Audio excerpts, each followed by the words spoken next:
अणुवर्ती school की online कक्षा में आज हम पढ़ेंगे गुप्त साम्राज्य के बारे में, जो इतिहास के अध्याय 2 में गुप्त साम्राज्य की स्थापना, आर्थिक स्थिति, उनकी कला, साहित्य और विज्ञान के बारे में हम चर्चा करेंगे। पिछले वीडियो में हमने मौर्य प्रशासन के बारे में चर्चा की थी। आज चर्चा करेंगे गुप्त काल।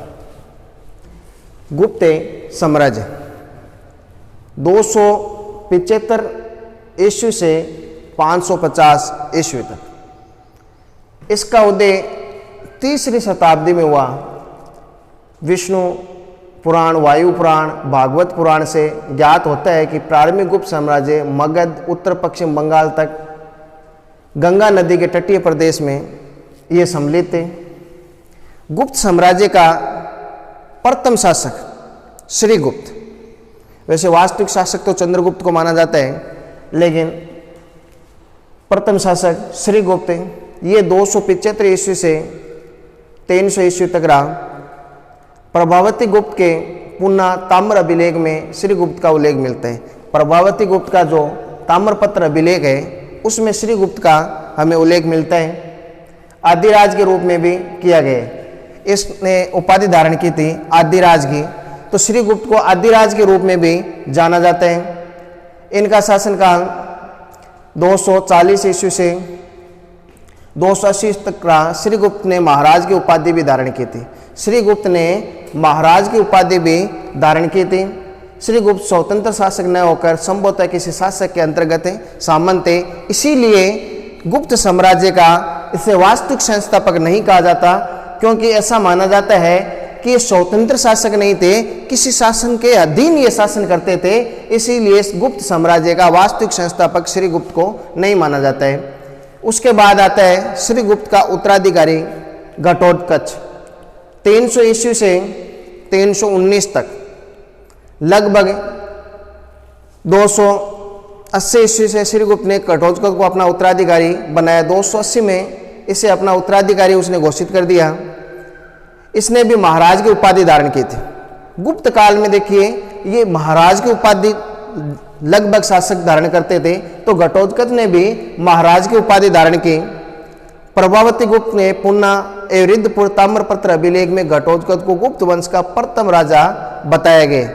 प्रभावती गुप्त का जो ताम्रपत्र अभिलेख था एवरिदपुर का, उसमें गुप्त वंश का इसे प्रथम शासक बताया गया है, क्योंकि श्रीगुप्त जो था वो स्वतंत्र शासक नहीं था, वो किसी राजा के या किसी शासन के अधीन शासन कर रहा था, इसलिए वास्तविक संस्थापक हम श्रीगुप्त को नहीं मानते। इसका राज्य संभवतः मगध के आसपास तक ही सीमित था। इसने 319 तक ही शासन किया था। उसके बाद आता है चंद्रगुप्त प्रथम। चंद्रगुप्त प्रथम को गुप्त साम्राज्य का वास्तविक संस्थापक माना जाता है। इनका शासनकाल था 319 से 335 ईस्वी तक। घटोत्कच के उत्तराधिकारी के रूप में सिंहासनरूढ़ चंद्रगुप्त प्रथम एक प्रतापी राजा था। गुप्त साम्राज्य में प्रथम ऐसा शासक था जो एक वीर महायोद्धा था। उसने उस समय के प्रसिद्ध लिच्छवी कुल की कन्या कुमार देवी से विवाह किया। इस विवाह के उपरांत गुप्त वंश की प्रसिद्धि बढ़ने लगी। और चंद्रगुप्त की एक विशेषता थी, कहा जाता है इसे अकबर का अग्रगामी भी बताया जाता है, क्योंकि यह भी वैवाहिक संबंध में विश्वास रखता था युद्ध से अपेक्षा। तो कुमार देवी से उसने विवाह किया। इस विवाह के उपरांत गुप्त वंश की प्रसिद्धि बढ़ने लगी, क्योंकि लिच्छवी जो वंश था उसकी मित्रता चंद्रगुप्त को प्राप्त हो गई और उसने महाराज धीराज की उपाधि भी धारण की। बहुत महत्वपूर्ण प्रश्न है ये, महाराज धीराज की उपाधि गुप्त वंश में किसने सर्वप्रथम धारण की थी? चंद्रगुप्त प्रथम ने, क्योंकि इससे पहले हमने श्रीगुप्त के बारे में और घटोत्कच के बारे में पढ़ा, तो उन्होंने महाराज की उपाधि धारण की थी और इसने महाराजा धीराज की उपाधि धारण की, जो प्राय सर्वोच्च शासन के लिए प्रयोग की जाती थी। और ये महाराजा धीराज की उपाधि थी जो सर्वोच्च शासक होता था उसके लिए इस्तेमाल की जाती थी गुप्त काल में। तो गुप्त काल का ये सर्वोच्च शासक था चंद्रगुप्त प्रथम। दोनों उपाधियों में अंतर ध्यान रखना है। वो महाराज की उपाधि थी जो श्रीगुप्त ने भी धारण की थी और घटोत्कच ने भी धारण की थी, और महाराज धीराज की उपाधि चंद्रगुप्त प्रथम ने धारण की थी सर्वप्रथम, जो प्राय सर्वोच्च शासक के लिए प्रयोग की जाती थी। चंद्रगुप्त प्रथम ने एक सवन भी चलाया था। ये बहुत ही महत्वपूर्ण प्रश्न बन रहे हैं। गुप्त वंश का एक सवन चला था। गुप्त वंश में गुप्त सवन किसने चलाया? चंद्रगुप्त प्रथम ने। ये सवन कब चला? 319 बीस में। 319 के अंदर एक सवन चला जिसका नाम था गुप्त सावंत। किसके शासनकाल में शुरू हुआ था? चंद्रगुप्त प्रथम के शासनकाल में ये गुप्त सवन चला। बहुत महत्वपूर्ण प्रश्न है, कई बार प्रश्न पूछा जाता है एग्जाम में। तो ये था, इसमें से 3-4 प्रश्न बन रहे हमारे। एक तो महाराज धीराज की उपाधि, और एक गुप्त सवन, और लिचि वंश से उसने विवाह किया था कुमार देवी से। उसके बाद आते हैं समुद्रगुप्त, जिसे भारत का नेपोलियन भी कहा जाता है। समुद्रगुप्त के बारे में चर्चा करेंगे। इनका शासनकाल था 335 ईस्वी से 375 ईस्वी तक। चंद्रगुप्त प्रथम के बाद उसका पुत्र समुद्रगुप्त राजगद्दी पे बैठा, जो एक योग्य शासक था, और गुप्त साम्राज्य का सबसे योग्य शासक समुद्रगुप्त को ही माना जाता है। समुद्रगुप्त के दरबार में प्रसिद्ध कवि हरिसेन रहता था। ये कई बार प्रश्न पूछा गया है। हरिसेन किसका दरबारी कवि था? हरिसेन समुद्रगुप्त का दरबारी कवि था, जिसने प्रयाग प्रशस्ति की रचना की थी। अब प्रयाग प्रशस्ति का रचयिता कौन था? प्रयाग प्रशस्ति का रचयिता हरिसेन। हरिसेन किसके दरबार में रहता था? समुद्रगुप्त का ये दरबारी कवि था। ये दोनों प्रश्न कई बार पूछे गए। समुद्रगुप्त के विजय अभियानों का उल्लेख किया है प्रयाग प्रशस्ति के अंदर। समुद्रगुप्त ने जो विजय अभियान किया था उसका हमें विस्तार से उल्लेख मिलता है। यह अभिलेख उसी स्तंभ पर उत्कीर्ण है जिस पर अशोक का स्तंभ लेख हमें मिला है। इसने अपनी विजयों का उद्घोषणा हेतु अश्वमेध यज्ञ संपन्न करवाया था। ये प्राचीन काल के अंदर अश्वमेध यज्ञ संपन्न करवाया जाता था, और ये अश्वमेध यज्ञ समुद्रगुप्त ने भी संपन्न कराया था। इस यज्ञ का अर्थ क्या होता था कि राजा एक यज्ञ करता था और उसमें एक अश्व को छोड़ देता था। अश्व है सभी दिशाओं में जाता। जो राजा इस अश्व को अपने राज्य से गुजरने देता, इसका अर्थ था उस राजा ने जो यज्ञ करवा रहा है वो राजा उसकी अधीनता स्वीकार कर ली। और जो राजा इस अश्व को अपने राज्य से नहीं गुजरने देता था, इसका अर्थ था उस राजा ने यज्ञ कराने वाले राजा की अधीनता को स्वीकार नहीं किया। और जो अश्व को पकड़ता उसके साथ युद्ध संपन्न होता था, जैसा कि रामायण के अंदर वर्णन मिलता है हमें लव और कुश के दृश्य से। समुद्रगुप्त के प्राण सिक्कों में कुछ पर अश्वमेध पराक्रम भी लिखा हुआ मिलता है, और कुछ सिक्कों के ऊपर, जैसा कि पिछले वीडियो में हम चर्चा कर रहे थे सिंधु काल में, कुछ सिक्कों पे उसे वीणा बजाते हुए भी दिखाया गया।